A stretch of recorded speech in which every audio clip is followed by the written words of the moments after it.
آپ کی اس سے محبت ہے اور آپ نے اس کو اتنی سخت جگہ پہ لا کے کھڑا کر دیا ہے جہاں وہ بیچارہ کچھ کہہ ہی نہ سکے۔ یہ انداز ہمارے ہاں یہ دیہاتی ماحول میں بعض اوقات اس طرح بھی ہوتا ہے، وہ جی میری بہن رشتہ لینے آ گئی ہے، اب وہ بہنوئی آ گیا ہے، ٹھیک ہے بچہ تھوڑا نکما بھی ہے تو کیوں قربانی دیں گے آپ بیٹی کی؟ اور پھر اس بہن کو اللہ سمجھائے کہ بھائی آپ سے پیار کرتا ہے، محبت کرتا ہے، اور آپ نے اسے اس آزمائش میں ڈال دیا ہے کہ وہ آپ کے نکمے بیٹے کو اپنی لائق بیٹی کا رشتہ دے دے۔ آپ اس قدر امتحان میں کیوں ڈالتے ہیں کسی؟ یہ انداز کبھی زندگی میں اختیار نہ کریں۔ آپ جس سے پیار کریں پھر اس کے جذبات کا احترام کریں، پھر آپ اس کی قد کاٹ کا احترام کریں۔ کوئی ایسا رویہ اختیار نہ کریں جس سے آپ جس سے محبت کرتے ہیں اسے تکلیف آئے۔ لیکن وہ ہمارا انداز بڑا انوکھا ہو گیا ہے، ذرا تھوڑا سا جی آپ نے 2 جملے کہنے آپ کو پتہ ہی نہیں۔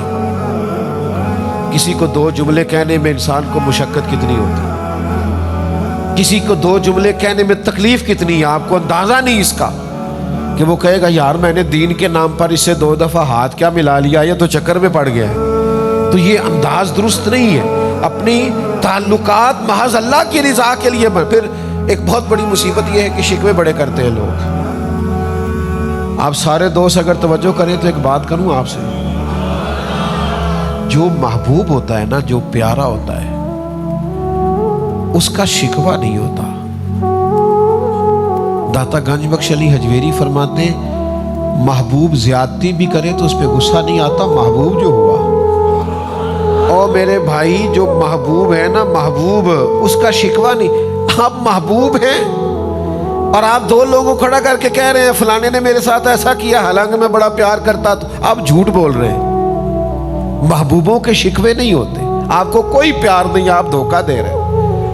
ایک صاحب میرے پاس ایک دفعہ کھڑے ہوئے، بڑی پرانی بات ہے، کہنے لگے ایک بات کرنی تھی حضرت، آپ سے ایک مشورہ لینا تھا۔ میں نے کہا کیا؟ کہنے لگے وہ ہمارے پیر صاحب ہیں تو یہ مسائل آگے ہیں تو یہاں نکتہ ہے تو میں اب کیا کروں؟ میں کہ پہلا تو بیعت دوبارہ کرنا، تیری پچھلی ٹوٹ گئی ہے، اس لیے کہ یہ تو عقیدت کا رشتہ ہے۔ تو اگر تو آپ نے 2 شکوے کر لیے تو معاملہ ختم ہو گیا۔ محبوباں تے نکتہ چینی کرن تو جڑا باز نہیں آਉਂدا۔ اگلی گل آزم چشتی کیتی جے دقت ہوئی تھی وہ نہ گل کرنی جے میری نہیں جے، یہ انہیں کیتی ہے مرحوم نے، تو بندہ بڑا قابل سی، چونکہ وہ آپ یہ نہ کہیں گے پیر صاحب آکھے ایسی، میں نہیں جے آکھیا، اس نے کہا ہے تو اس سے بات کر لینا، میں تو اتنے سخت لفظ بول ہی نہیں سکتا۔ اس نے کہا محبوباں تے نکتہ چینی کرن تو جڑا باز نہیں آوندا، اصل منافق جانو اس نو، اصل۔ آزم چشتی یار ایڈا ڈاٹا ہو گیا، نیرا منافق نہیں اصل منافق ہی آگ چھڑے آئی۔ اس نے کہا محبوباں تے نکتہ چینی کرن تو جڑا باز نہیں آوندا، اصل منافق جانو اس نو، یہ جھوٹا پیار جتاؤندا ہے۔ سانو تے دسے ہے عشق دے مفتی جڑا مڑ مڑ کے فرماؤندا ہے آزم جتھے دل لگ جاوے اوتھے عیب نظر نہیں آوندا۔ سانو تے دسے ہے عشق دے مفتی، قربان جاؤں اعظم چشتی کے انداز تکلم پر، سانو دسے ہے عشق دے مفتی، اور مفتی ایک دفعہ فتویٰ دیتے، اعظم چشتی کہندے نہیں مڑ مڑ کے فرماؤندا ہے۔ سانو دسے ہے عشق دے مفتی جڑا مڑ مڑ کے فرماؤندا ہے اعظم جتھے دل لگ جاوے اوتھے عیب نظر، تے یار دا کدے بھی گلا نہ کریے، پاواں سہک دے ہی مر جائیے، سجنا یہاں تے لائیے ہی نہ، جے لائیے تے پھر توڑ۔ یہ پچھلا جملہ یاد کیا آپ نے؟ یار دا کدے بھی گلا نہ کریے، پاواں سہک دے ہی، یار دا کدے بھی گلا نہ کریے، پاواں سہک دے ہی مر جائیے، سجنا یہاں تے لائیے ہی نہ، جے لائیے پھر توڑ۔ تو شکوہ کرنا گلا، اچھا شادی دیکھ لیں آپ، 300 رشتہ دار شادی میں آیا ہوگا تو محبت ہے تو آیا ہے نا، کوئی بھانجے کی شادی پہ آیا ہے، کوئی بھتیجے کی، کوئی کسی کی، کوئی کسی کی، ان میں 3-4 ہوں گے شکموں والے، وہ اپنا گروپ علیحدہ لے کے بیٹھے ہوں گے، وہ ایک منصوبہ بنا رہے ہوں گے کہ شادی خراب کیسے کر دی۔ تو یہ شکوے جتنے بھی ہیں نا یہ نفرتیں پیدا کرتے ہیں، اس لیے اسلام نے کہا غیبت کرنے والا جنت میں نہیں جائے گا۔ تو گلے شکوے شکایتیں یہ تعلقات کو خراب کرتی ہیں۔ آپ محبت کریں، آپ پیار کریں میرے تاج الشریعہ، میرے قبلہ عالم، میرا خزانہ، میری کل کائنات۔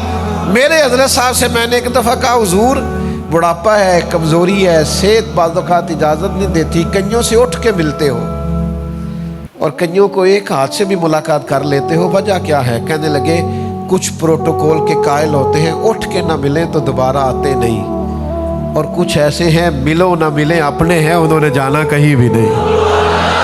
اور سمجھ لو یار، جن کو پروٹوکول نہ بھی دیا جائے اس کا مطلب ہے اس نے کہیں جانا، اس کو سمجھو نا، یہ اپنائیت۔ اگر تیرا پیالہ کبھی توڑ دیا ہے تو اپنا سمجھ کے توڑا ہے، اگر تجھے انکار کر دیا ہے تو اپنا سمجھ کے کیا ہے، اگر تیری کبھی نہیں مانی تو اپنا سمجھ کے نہیں مانی، اس لیے کہ وہ اپنے ہوتے ہیں جن سے انسان جیسا مرضی بھی کر لے، ہوئے جو اپنے، انہوں نے چھوڑ کے جانا، انہوں نے کہیں آگے بڑھنا۔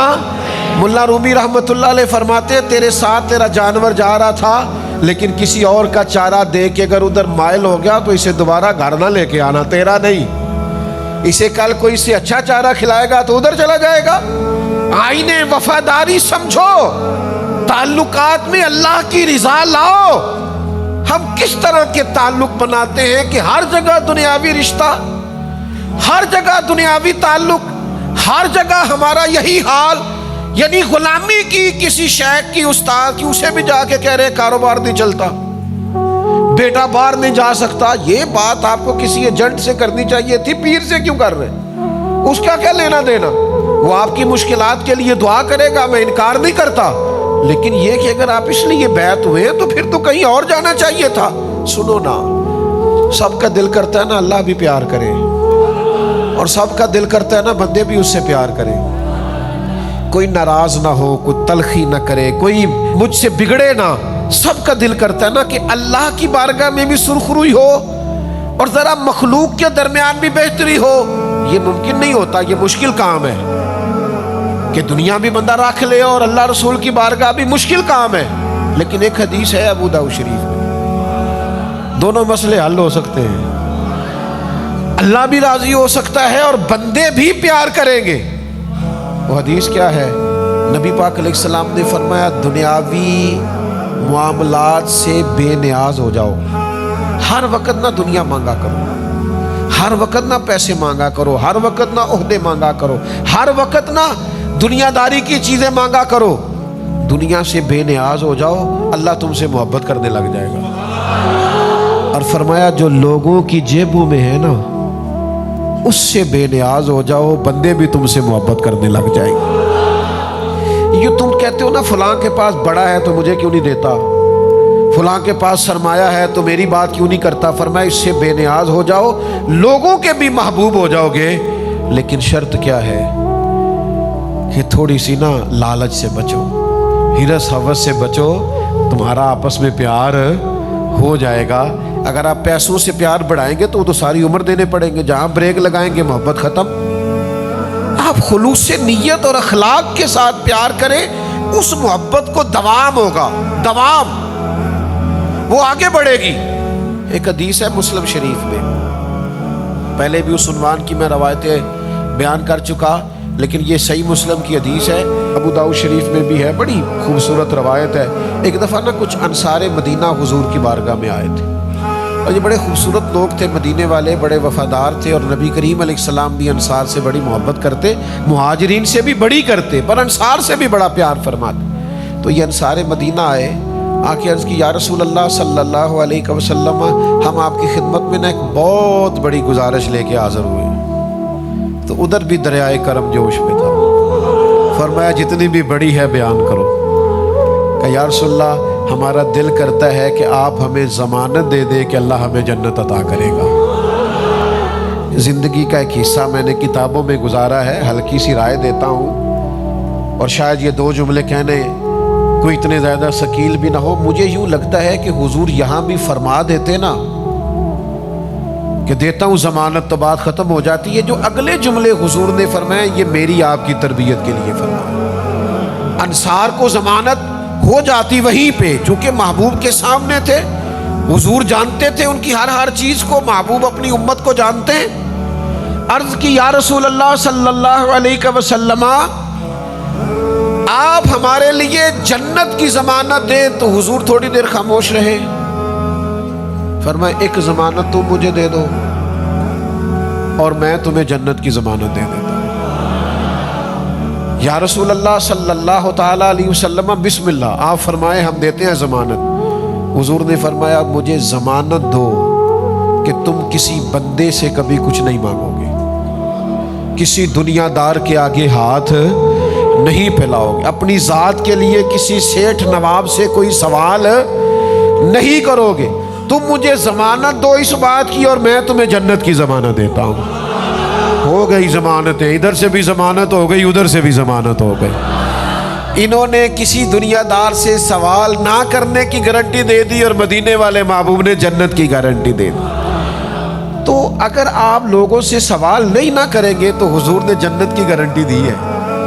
تو ہمارے ہاں تو بھائی لوگوں نے مزاج بنا لیا ہے، جس سے بھی تعلق بناتے ہیں دنیا کے لیے، جس سے بھی رشتہ بناتے ہیں تجارت کے لیے، جس سے بھی تعلق بناتے ہیں امیدوں کے لیے، تھوڑا باہر نکلو، اس طرح آپ کا اپنا دل بھی سخت ہو جائے گا، آپ کی اپنی طبیعت کے اندر بھی بڑے سارے مسائل پیدا ہو جائیں گے۔